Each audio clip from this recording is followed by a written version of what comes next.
Exhausting hamster wheel and into balanced living with Dr. Marissa. Promise you joy in the mystery. Dr. Marissa, also known as the Asian Oprah. Her mission, to be a beneficial presence on the planet. Her purpose, to be your personal advocate to live, laugh, love, learn. Her life motto, don't die wondering. Take back your life with Dr. Marissa Pay. And welcome, you're tuned into Take My Advice, I'm Not Using It, Get Balanced with Dr. Marissa, the morning show here on NBC News, CNBC News, and NBC Sports radio station, KCAA, AM 1050, FM 106.5, and streaming everywhere. iHeartRadio, Spotify, Stitcher, iTunes, TuneIn, Audible, Amazon Music, TV Live, Podchaser, Spreaker, and more. Why so many places? Because I want to maximize my splatter zone for more hope and happiness, so there's no gossip, no scandal, no K-words, no Kanye talk, formerly or now known as. Instead, I want you to focus on your own reality show and how you can be happy 88% of the time. So I have topics and guests to that end. If you missed any of my past show, you saw from the promo there that I've had some really amazing, of course, people from Happy Days. Happy's my brand. It is something that I am hoping I can cheerlead for you as we go into my 593rd consecutive week on the air. This is show number 1017, and they said that good news would not last. I'm so glad that they're wrong, and I am so happy to have new actors that are coming on my show, thanks to an agent. His name is Pierre. He's also from Canada. And you saw him as I introduced him because he is the talent agent for one of my favorite people on the planet, Trace Austin, who is the grandson of Otis Williams, founder of Temptations, and the dad of my Friday co-host, Alon Carter. And that's how this all came about. And so I want to welcome now my guest. His name is Layne Herrin. And let's see if I can't read a little bit about him. He was born in Mississippi, a charismatic and solid performer, became an actor in a way he was brought up by 5 different fathers. He learned early on to play, adapt, and survive through the incredible odds and circumstances. His first father was a con man, the perfect foundation for an up-and-coming actor. Obviously, a very interesting story that I wanted to bring to you, and the opposite of what Jamie Lee Curtis has called Nepo baby. Please welcome to my studio, Layne Herrin.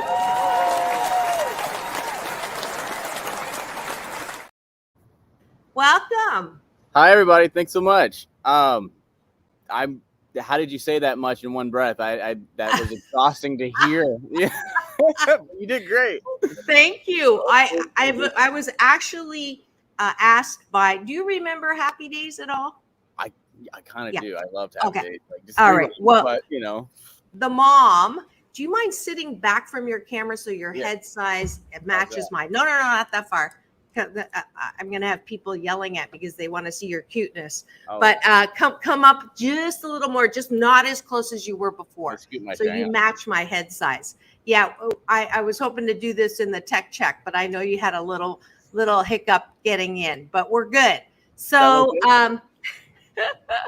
so what happened is Mrs. Cunningham came in studio and she was shocked after listening to my intro that I'm not an actor. So she's like, are you kidding me? You, of all people, should be an actor. But I've got my hands full with 8 different jobs right now. I mean, maybe next lifetime. But you're please. Kind of an actor because VO, right? Voiceover. True. You're a talent. True. Thank you. Thank you. I like the title of talent for sure. Oh yeah. No, you definitely have a knack for the theatrics and the personality. I mean, it would be a disservice for you to just be tucked away in some cubicle somewhere.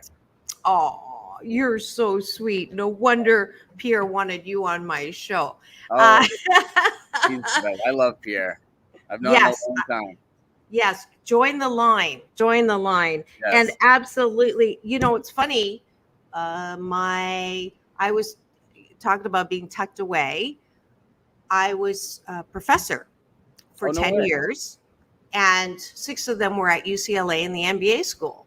And the reason I'm on media is I had a grad student come to me after class and say, your talents are being wasted. You should be in front of the camera. My dad's a producer. They do specials on ABC and Discovery Channel. Would you like to meet him? And guess what? You're absolutely right. It happened because I'm so shy. Yeah, You you're know. super shy. Yeah. Sarcasm is another service I offer. It's a staple here in LA. You got to have some healthy amount of sarcasm. It is a requirement to live here. But before we jump into you and your life, I do this thing called taking a bite of my gratitude sandwich. And it's a little discipline that I like to start every show, having breakfast with my guest and myself and all the wonderful people who are eyeballing in. And so if you found us, that means you're on my YouTube channel. Thank you for free subscribing. You're on my Facebook or LinkedIn to listen and watch this program. If you're driving right now on the way to work and you're listening on my AM 1050 or FM 106.5, please do not participate as you're driving. I'll be yelled at. But what we do is we do a little tag team. And I just want to know in one word, things that you're grateful for. Capiche? Grateful for. So I am grateful for the sun. I'm solar powered, so I love the sun. What are you grateful for? I am grateful for community. I am grateful for awards. Awards are good. Do we just keep it going? Or 8. Goodness. 8. Oh, wow. Yes. Right. I thought community, covered it. I am grateful for health. Good. See? Smart too. I'm grateful for language. Ooh, that's a good one. Language? You're way smarter than I am. I am grateful for modern day medicine. Good. That's 3 words, but we'll let it go. We'll let it go. You're right. And please be welcome. Oh, it looks like somebody might be playing along. Oh, Kira's here. Welcome, Kira. She is grateful for community. She does wonderful work with poetry and working with justice. And I used to do some work with her with a beautiful woman who's now on the other side. She has passed, but it's so wonderful to have you always tuning in. All right. She says, thank you. And this is what you get to do when you eyeball in. So I am grateful for technology. I'm grateful for meditation. Ooh, I'm grateful for cute guests. Did you say cute guests? I was going to say that. I was going to say cute host. Can I steal one? Can I say technology as well? Okay, Yeah. Because as you can see, he's in my studio, but he's not in my studio. We have different backgrounds. Where are you? Is that the Hollywood sign? I'm in Beverly Hills. At your UNPR's office? Yeah, I'm at the agency. Awesome. Think of a better place to do it. Yeah, for sure. Yeah, and tell him to pop in and say wave hello if he has time. But that is it for the top of the bun. Oh, there's his hand. Yeah, we didn't schedule in his entire face today. You're gonna be just getting the hand, it appears. Love it. All right.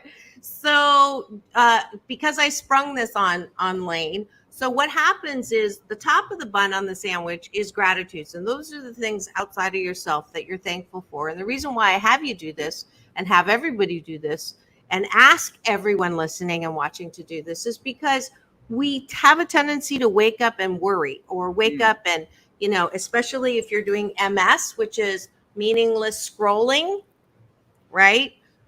you're more than likely to see something negative and start ranting and basically saying what's wrong with, people, or, the world is going to hell in a handbasket. And I don't want you to do that. So that's why we start with gratitude. And Dr. Wayne Dyer says 5. He's on the other side, one of my teachers. But I say 8 because I know you thought I was Swedish, but I'm actually Chinese. And 8 is a lucky number in Chinese. It's a homophone for good fortune. See, you learned something new already. And I'm sure I'm going to learn more new. So now we're going to go to the bottom of the bun, which is, what do you like about yourself? Now, this is the tricky one because most people go to bed at night. You do this before bed. We're going to model for it now. You go to bed thinking about what you didn't get done, all the things that, you still need to do, or what you've lost, or who insulted you and how you're going to get revenge. All those things keep you from falling asleep. So instead, I want you to work that muscle of self-care and self-love, which I believe are the hallmark of good mental health. And with the background that you grew up with, Layne, that I got a little promo or hint about from Pierre and his bio write-up in your IMBD, I am like you. We both grew up, 7 out of 10 of us have grown up with childhood trauma. Yep. And as a result, we have a tendency to look for approval or love in all the wrong places. I don't know if that happened to you when you began to grow up. That phase, yeah. Yes, me too. And as a result, we go with our antenna looking for likes, literally these days. Right. So I want you to help me model how important it is to say what you like about yourself, which is also against, especially women of color. In Chinese, there's a saying, the nail that stands up is hammered down. You don't want to toot your own horn. You don't want to say you're all that. And so you don't say anything at all. Obviously, I didn't follow that. I'm an embarrassment to my culture every single day that I open my mouth. You're excommunicated. You're done. You're absolutely right. So what do you like about yourself is the next 8 ping pong things we do. I like that I am funny. Oh, that's a good one. I like that at the end of every day, I kind of tell myself it's never that serious. Good. I like that I get to broadcast. I like that I get to be a guest. I appreciate that I'm never at a loss for words. I appreciate the counsel of my friends. I appreciate that I am open to new things.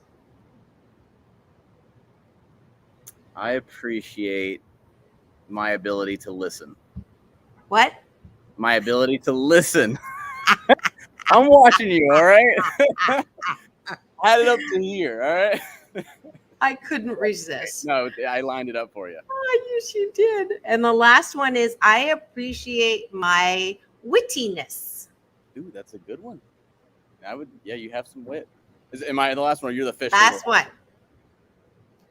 Your last one. I have the last word. Yes, you have a last one. You get the last word. Now the last word's the hardest one. I appreciate my ability to take risk. Fabulous. And that is it for Breakfast with Dr. Marissa and Layne Herrin, my very special guest today. Thank you for tuning in. You are tuned in to Take My Advice on Not Using It. Get Balanced with Dr. Marissa, the morning show here on KCAA, NBC News Radio, home to the Asian Oprah, and bringing you always what is good about the world, good about people. Thanks for joining us for breakfast.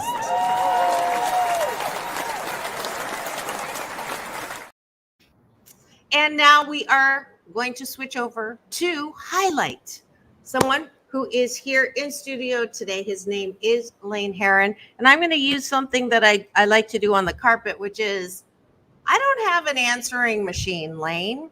I have a questioning machine. And Uh-huh. when you call me, it says, "Who are you and what do you want?" I love that. Was that a question or is that just because? Oh, no, no, no. That's a question. Who are you? Oh, who am I? What do I want? It sounds And like a what do chant, like, you want? who are we? What do we want? Yeah. I am Layne Herrin, and I just want happiness in whatever form that takes. And that could mean happiness for my people, because I love when I see my friends and family happy. That gives me internal joy as well. But, also like to have my own happiness as well. So I guess the encompassing of that. Yes, and that's why you're on my show. And but Yes. it has been a journey for you. I want you to go back and take me through what is it's almost incredible. I know people who've had multiple, parents, Sure. but 5 different father figures, some of them good, not so good. So I want you to take me back, even though you don't look like you are that, you can go back that far. I'm Um, how young are you? like in real life. Yes, in Oh, real I life. can't tell you that. Oh, okay. I would say, Hey, I'm ageless too. I will not give out my age. as long as we, got the looks, that's all that matters. I could be 19 for all we know. I have no idea. Oh, okay. Well, I was just trying to find out if you're too old for me. Ooh. Oh, you're bad. I know I'm very naughty. Yes. So, okay. My goodness, what kind of podcast is this? If you only knew. Oh, So, here we go. Take me back yeah. to where were you born? So I was born on the Indian reservation in southern Mississippi. Now, that always raises like some question marks. I'm not Indian. Let's just make that very clear. But my mother, and she's a force to be reckoned with, hell of a woman. I don't know if I could say that, but No, you can't. But I can't. hopefully Frank had Wonderful the dumper woman. on there. She's a wonderful woman, and she was the head poker dealer at the casinos, and she's done that for the better part of 20 years. And I mean, she could take a deck of cards and shoot it across, run it across the table, flip it back, and of course, naturally, I have zero poker experience because no one wants to bring their work home. So anytime I was like, "Hey, how do I do the thing?" She'd be like, "Oh yeah, maybe tomorrow," But yeah, so because of that, we grew up on the reservation, and that was an interesting experience for me because someone of my color wasn't super welcomed in that neighborhood, which is interesting, right? But it was a great lesson, a beautiful lesson in what hate looks like and how not to spread it. So as I embark on this journey, as I tell you my story, I've experienced a lot of trauma, as you said, a lot of unique experiences, and I wouldn't trade a single one. I wouldn't. I truly wouldn't. I think you understand where I'm coming with this. I do. Because it wouldn't be who I am. Preaching to my choir. Yes. Well, we're singing here. No, I wouldn't be who I am today, and I wouldn't have met the amazing people that I have met. And I am very grateful for those people in my circle because in some way we all share a likeness, and we see ourselves in our friends. So, yes. So I was in Mississippi, and my mother. So again, if anyone watching, my mom's been married and divorced 5 times. Wow. Now, was she married to your bio father, or she was? Okay, so that was your first dad. That was my biological father, who I actually never met. And he was white, not Native American. Correct. Okay, yeah. You definitely got looks from him. Or the skin, the skin tone. I'm sure your mother's beautiful. You probably got your beauty from her, but your skin tone from your bio dad. Well, I can tell you that I don't have an answer for a confirmation for that because I've only ever seen one photograph of him. Wow. I know, it's wild. So he was not, the way I understand it, to be the best human out there. So this is the hero's journey has begun, right? We've started that path. I don't know how deep can we get on this podcast? Oh, as deep as you want to go, Bo. Oh, let's have some fun. Yeah, let's do it. So the way it was described to me, because I don't have a first person point of view of that experience, but I was told by my mom that he was a gorgeous man, had a great head of hair. I'm just little comedy to start off everything, right? Said he would walk into a room, and she idolized this man, and the way she spoke about him. He'd walk into a room, and everybody would stop and turn. And I'm like, this is funny, right? This is a lot, but it's funny. And then, of course, you can't have some good, without a little bit of bad to bring it home. And she would tell me, like, let's say, well, what about the bad parts? Because obviously you're not together anymore, And apparently he used to be very abusive, like very abusive. And he would do things in a form of manipulation to get whatever he needed to be done. So it stopped me if this is too much, but he would do things like heinous things. Like my mother had a cat, right? And they would take the cat, the guy would take the cat and like turn its head until she did what he needed her to do. This is like something out of a novel. This is like ID channel. This is dark. Oh. And I'm so grateful that, and I'll skip some of the other gruesome details, but I'm so grateful that my mom, in the situation that she was in, as scared as that situation I can only imagine would be, because there's so many women out there and people who have been through these abusive relationships, and they talk about how the feeling of being trapped, and then throw a baby in there, and you see what he does with an animal. It's like I can only fathom what thoughts are going through her mind. So there's that place of fear, I don't leave, and that place of like, I got to get out of here. And I remember her telling me the story about her, carrying me running down the street while he chased her with a cleaver. Now, intense. How old were you when you found this stuff out? I didn't find out about any of this until after her. Let me do some math here. So before my dad, she was married once, but that wasn't. Yes, the numbers lose me. Sorry. Hey, she sounds like a great example of, if at first you don't succeed, try again. God love her. I would love to meet her. I would love to meet her. She'd probably be the best guest she ever had, because she'll just, once she's gone, she's gone. Like, she'll tell you all kinds of stuff. I always tell her, I'm like, you're beautiful. You've got a great heart. I'm like, but if you would just like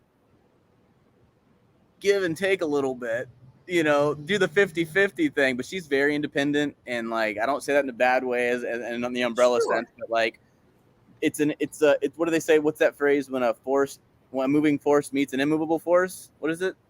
You've heard it? Yeah, I know what you're talking about. Keep going. Yeah. But she doesn't, the brick wall doesn't move. Yeah. She's immovable. Yes. Right.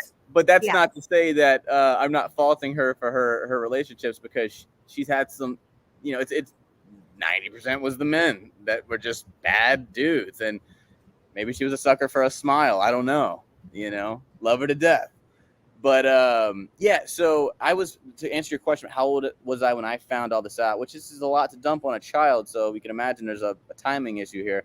I think I was like 10, because she was going through a divorce, and you gotta consider my experience here, right? I've been ripped away from so many people that I'm now disassociating with men, right? Like because they're gonna be gone. It's a revolving door. So at this age, when a child, I remember the guy who I thought was my biological dad.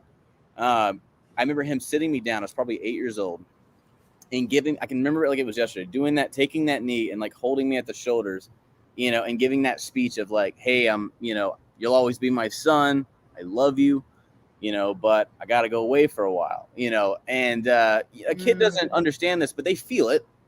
They feel that emotion and that that loss, whatever that is. So by the time I'd actually gotten the information from my mom about the biological father, it was almost as if like I wasn't surprised. I mean, I was. There was a shock factor, and it's new information, but it was kind of like, oh, okay. You go into this like trauma state, almost of like shutting down, where you're like, okay, cool. And then what do you do with that information, right? You process it over the next X amount of years until you can figure out what to do with that information. And that is, had its baggage, for sure. For sure. And I see obviously that you are through the baggage. You went from oversized baggage to carry-on size or less.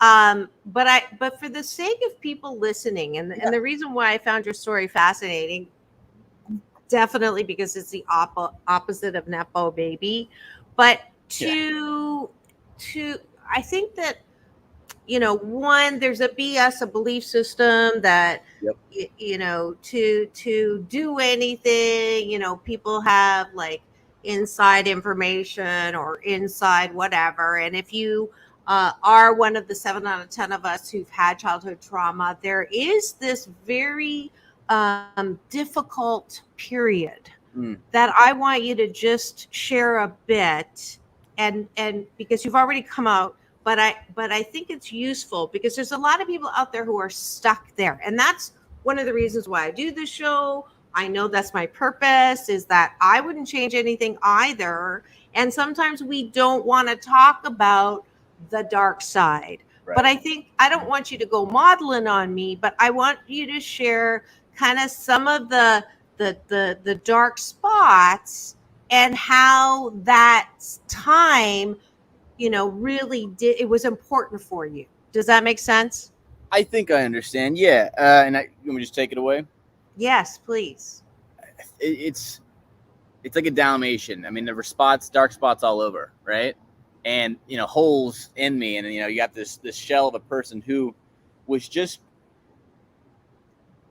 I mean, how do you act when you have 5 different role models from different backgrounds and like, and some of that being a lot of that negative, right? You become an actor is what you do. No, you're trying to discern what the right path is. And because I made this decision, very early on, that because I didn't have a consistent figure, even my mom, she was working 24/7 to pay the bills and support us and put food in my stomach. I was kind of left to my own device. So I ended up getting really in love with the military because, and this, it ties together because there's obviously, yes, like I love the military, but on a deeper, journey side of that, it was a figure that I could follow. Disciplinarian. It was structure. It was aspirational. It was prideful. You felt good about doing something, in service. So this is how I developed my brain going forward. It wasn't so much later that I figured out that's what I was doing, but that's interesting. That was how it played out. And so like, it was always like military. And the reality is in life, I had no plan. I had no direction. So this gave me that. It was like, you hit 18, you graduate high school and you go do the thing. And that gave me such a sense of fulfillment that it was overwhelming. And it was like this, all the trauma that I didn't really know how to process it was gone. Of course, I would find out later it was just masked. It hadn't really been addressed. So you went into the military after high school?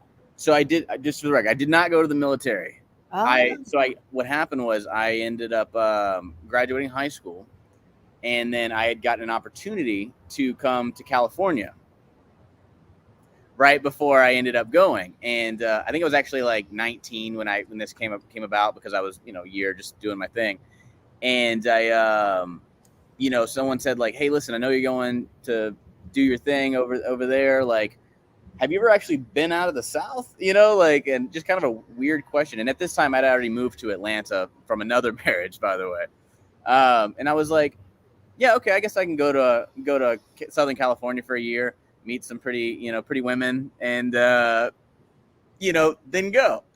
And when I came out here, it was the biggest culture shock I had ever experienced in my life at that time.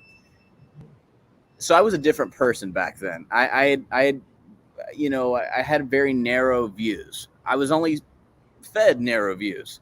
You know, I didn't know, like I knew I wanted to be good and be, you know, accepting, but I just didn't have that exposure.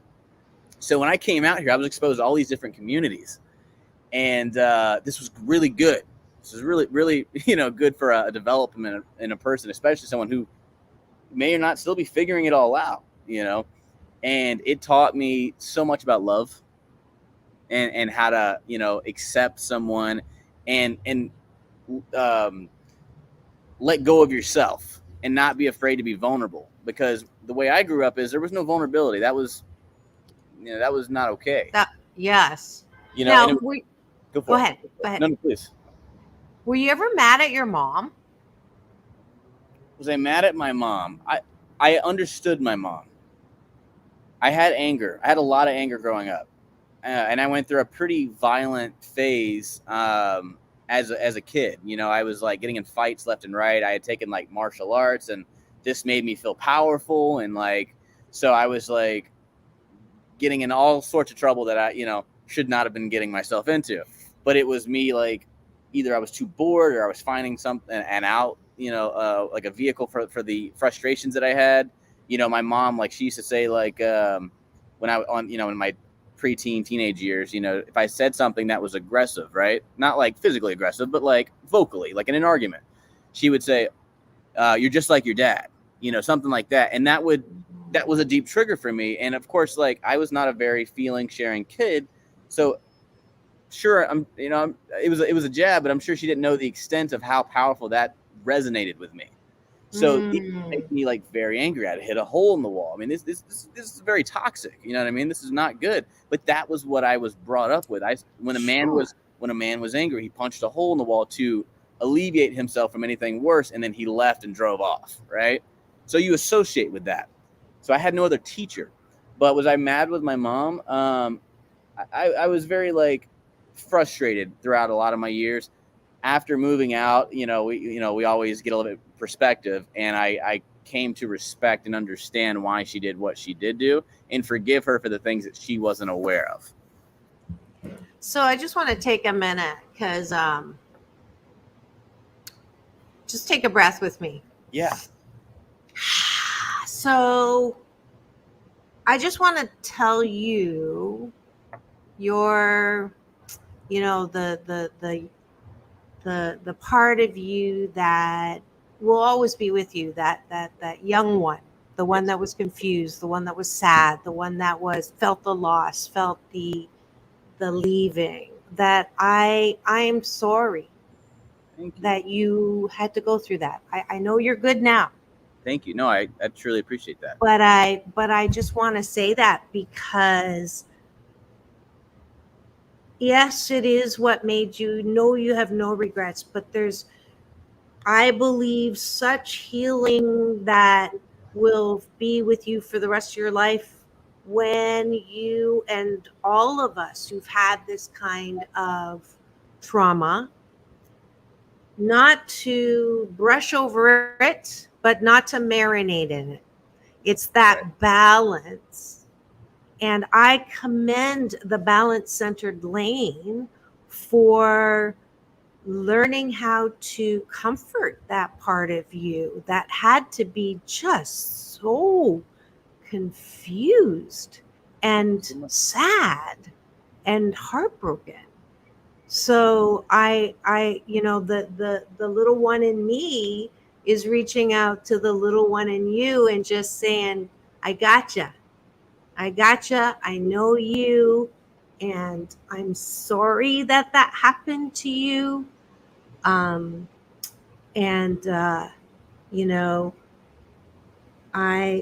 don't understand. I will never understand sometimes what the adults are thinking, but I do know that everything happens for my divine and best good.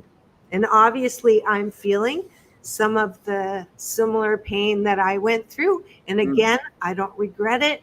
I don't wish it any other way, but I'm glad that I can feel, you know, because it has allowed me to develop more compassion, develop more understanding, and that's why bad things happen to good people.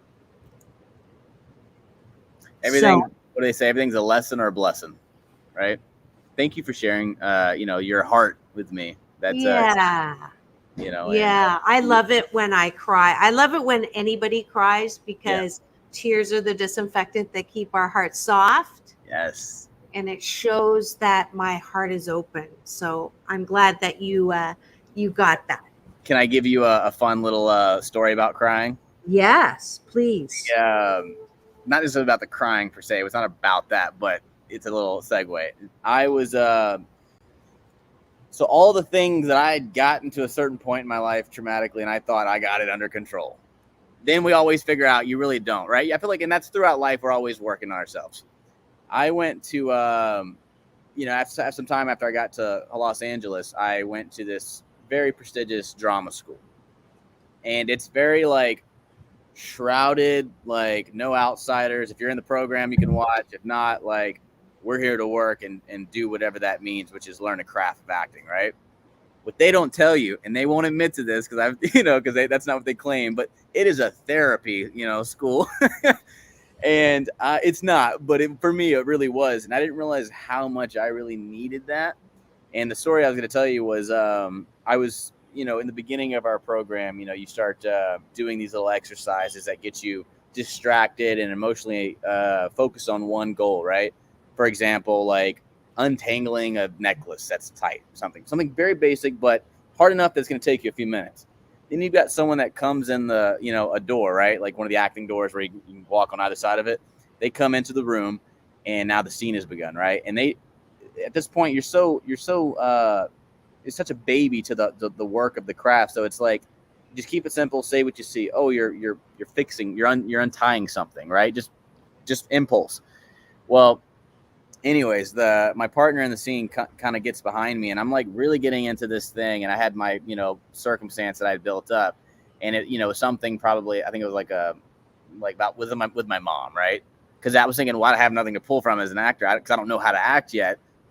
My mom, okay, there's some emotions there. Let me work with that, and it was such a beautiful moment. I'm telling you, because I can the way it was told to me by my partner was my teacher was right in front of us observing. And he goes to say something as I'm like just getting worked up and I'm getting worked up and I'm really getting into this thing. And he goes to speak and she goes, and then she goes, like, put your hand on his shoulder, right? Like with it all silence. And he kind of just places his hand right there. And it was, I mean, everything, years of stuff came out. And I mean, the snot, it was not for a movie. It was not for the movies. It was ugly. And the teacher, she was just kind of doing this like, he needs this, and I really, really did. Wow. And I remember looking up, she goes, hey, and I kind of, meet her gaze and she goes, it's going to be fun breaking you. Wow. And she just held my gaze and I cried for 10, 15 minutes. Wow. Good for you. That is definitely what you do not deal with will come back and deal with you.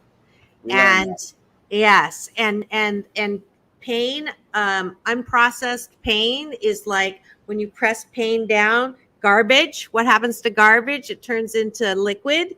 And then when you press on liquid, it turns into gas. And so many people who don't deal with their stuff, and it's a good thing you did it early, it starts seeping out as gas. And everybody else can smell your gas, but you can't even smell your own gas. So good for you. Good for you. So, gosh, we're at the last quarter already. I knew we would have that. I need to find out. People want to know how to get in touch with you. You are being managed by Pierre. How do they get a hold of you on Instagram? I was just going to put on it's at Layne Herrin. I found it, so you can find it too. But what are you working on, and what have Yeah. you worked on, and what are you working on? Oh my goodness. Don't have my IMDb in front of me. Let's see. Recently, like I just did a movie with Nicolette Sheridan, if you know who that is, Yes. from Desperate Housewives. Dallas or Dynasty? She was Dallas or No, it Dynasty? was Knots Landing, and Knots Landing. is that right? Yeah. Yes. Beautiful woman. Blonde. Beautiful. Gorgeous, and she'll tell you herself, total flirt. She's like a great personality. Like, what a woman. I played her son in a film for Lifetime, and it was just a great experience. So I did that, and then I'm trying to think like recent to backwards, and I went to Arkansas, spent a month in Arkansas doing a movie called Hellfire. Oh, the other movie, sorry, was Ladies of the 80s Christmas movie. Okay. It's exactly like it sounds. It was all these like rock stars of the 80s. So I did this movie called Hellfire with Stephen Lang. And if you don't know who Stephen Lang is, he was he's the guy that plays the general in Avatar. Yeah. Yes. And that guy, Yes. he's awesome guy, really sweet, has a heart of gold. And then I did American Horror Story. I'm sure most people know what American Horror Story is. Did that in New York. Spent a week out there. That was a fun experience. I was, they say like it takes, what do they say, like 10, 15 years to be an overnight success. And I was, until then, you're kind of just doing whatever you can to achieve whatever that is and get those credits built up. So I spent a week. I mean, how much time do we have? Are we on the way out? We have 3 minutes, less than 3 minutes. So sorry, guys. We're gonna have to skip that amazing story till next time. But yeah, I did Grownish. I've done several projects. I just can't think of what they are right now. Maybe you got some written down. Oh, I did Love. I did a big movie in Hawaii. What am I saying? Yes. I was the lead in that. What am I doing? I played the antagonist in a film in Hawaii that was very connected to the island and the culture, and it's really unfortunate what's happening right now, and that kind of weighs on my heart because of getting to experience the beauty of those people and stay there for probably 2+ months in the jungle. But yeah, I did that, and that was a very character-driven job for me. So I played this psychotic, mentally ill person, which is like total like actor, perfection. What an opportunity. I'm so grateful for that. But that was called Lava. Great. Lava. Yes. And upcoming, you've got 7 things upcoming here. Let's see. Hellfire's coming in. Yeah. Bad Advice. Yep. Man in the Long Black Coat. Random Acts of Violence. Small Time. Broadsword. So you are on your way. Maybe not overnight success, but certainly on your way. And I love this up and coming spotlight that I have now accidentally stumbled on my show. I'm getting lots of love from my Cashew Gallery. Raina's loving this. Orville Nation's loving this from New York.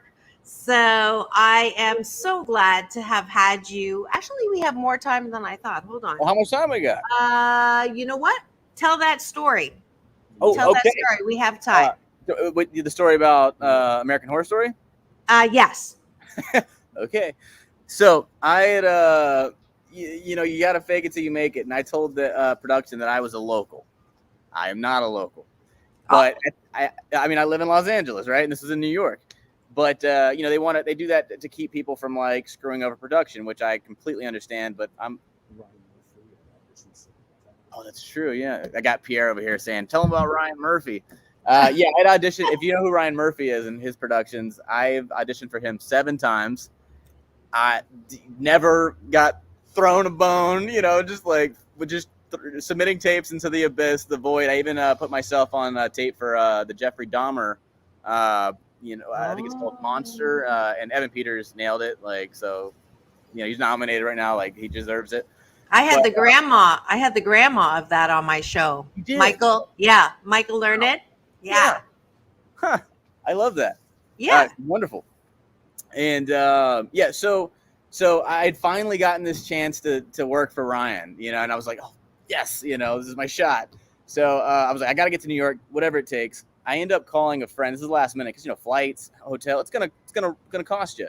So I was like, hey, does anyone in my friend group live in New York? And I had a friend from drama school say, yeah, I got a spot. You know, it's not the best, but it'll, you know, it's a sleeper. You know, I was like, oh, okay, I'll take it, you know. So I end up sleeping in like an apartment that she had with her family for a very long time. And I'm in this room and she's got these birds. She's got these birds that are, and I love animals. I truly do, but these birds are so loud and they're so messy and they're uncaged. So for 7 days, I'm sleeping on one of those air mattress couches that open up. It's very uncomfortable. And I've got my blanket over my head because every couple minutes the birds do a lap and they fly just over my head and kind of like almost like hit you on the head. And I'm sitting here going, you're going to make it someday, kid. You're going to make it. Just keep going. And wow. So like to put cherry on the you know, on the top of that sundae, I didn't know New York at all. I had no knowledge of the subway system. I'm on my own. I've got no navigational charts here. So I had to relearn the system. And I'm thinking, who do I have who could I call? Well, Pierre, if anyone, you know, watching knows Pierre or doesn't, check him out. He's a wonderful human being. But Pierre was from New York or lived in there for a while. So I'd spend like just half of a day like, hey, you know, I'm trying to get here. And he goes, oh, yeah, what you want to do is, you know, kind of walk me through it until I learned, you know, the apps that kind of teach you. But interesting place, New York. I'd heard gunshots. I'd seen acts of kindness. I mean, you really get the melting pot from both sides of the spectrum. But I did the show, and it was amazing, and I'm very grateful for it. And these are the scars, like in a healthy way, like the battle scars, right? That can't wait to tell the story, you know, down the road to someone on their way and be like, hey, it gets better and enjoy the fun. Because we have this idea that success is this. I have done this. I've got this many followers, likes, right? Now I'm successful. But it's about having a love. It's about having a passion. It's about enjoying the sunlight and here in Beverly Hills. It's about, you know, taking it one step at a time. And then you learn at a certain point that is the success. And I'm very grateful for that. Yay. Yeah, you definitely have a level of understanding about what life is about that is going to very much serve you well. You. I know that I'll be seeing you on the big screen in not too long. Absolutely, the journey thing. I use Ralph Waldo Emerson's definition of success, which is to laugh often and much. To know that one life has breathed easier because you've been alive, and that success is a journey and not a destination, which is, you know, very cliche, but totally true. And if you can have fun and love your day there, sitting, talking to me, with Pierre chiming in the background every 5 minutes. Don't forget to say or tell this story or that, which he's so good at. Thank God for him. And know that everything's going to be okay. And I think that's the message that I heard from my guest today. If you've just tuned in, you're on the final lap of this show. The good news is if you free subscribe to my YouTube channel, you can get this and 1,007 or 16 other show podcasts that is all about hope and happiness here on Take My Advice. I'm Not Using It. Get Balanced with Dr. Marissa, the morning show here on KCAA, AM 1050, FM 106.5, and streaming everywhere. The station that leaves no listener behind. So, we are in that final 5 now. I obviously need glasses. I jumped the gun before, but that's good. We still got the stories. What advice would you give to anyone who, right now, y'all are on strike? Join the writers on strike. You've talked about how difficult it is. I'm curious, too, how you got in that very prestigious school based on sort of your background. maybe you can work that in there. But what advice would you give to people who, have always dreamed of doing what you're doing and don't know where to start, or haven't got quite the courage to do what you're doing now? I would say, you're not alone, and it is like a journey, right? And it takes a long time. So know that, and know that every step is going to seem very non-moving and slug-like, because you're not seeing a timeline of 2, 3, 4, 5 years. But as someone told me, and I've come to appreciate it recently, like, trust the process. It will get better if you stick with it. Yes, you got to have your side gig. We all have sacrifices. It is an art of sacrifice. You will be tested in every way that you can possibly be tested to do this. Most people. But just keep going. There's not, the advice is really that, if you're in the storm, might as well go through it, right? Just keep going, and surround yourself with beautiful people who are sharing those experiences and can give you that light when you need it, because there will be some darkness as well. And the school was just call them, just talk with them. It's the Joanne Barron D.W. Brown School in Santa Monica. It's a wonderful program. It's a zero tolerance program. You miss one day, you're out. It's 2 years, but I challenge anyone that is serious about doing it. You take a stroll down to that school, you will find out very quickly if this is for you or not. And sometimes that's the answer we need in life, is just directness. Wow. Love it.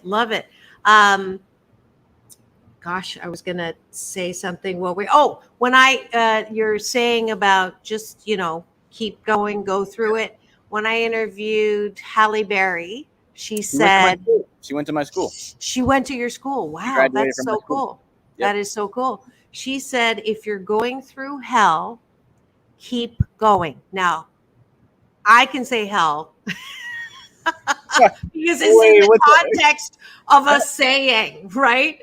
Frank's like on the button, guys. It's hell. It's the underworld. That is so great. Now, I do. If they want to get in touch with you, who knows? I have producers who also watch the show, and I want to give a little love to Pierre. How do they get a hold? I guess if they just Google Pierre. I know on IG he's talent agent, but you can go to give me a number.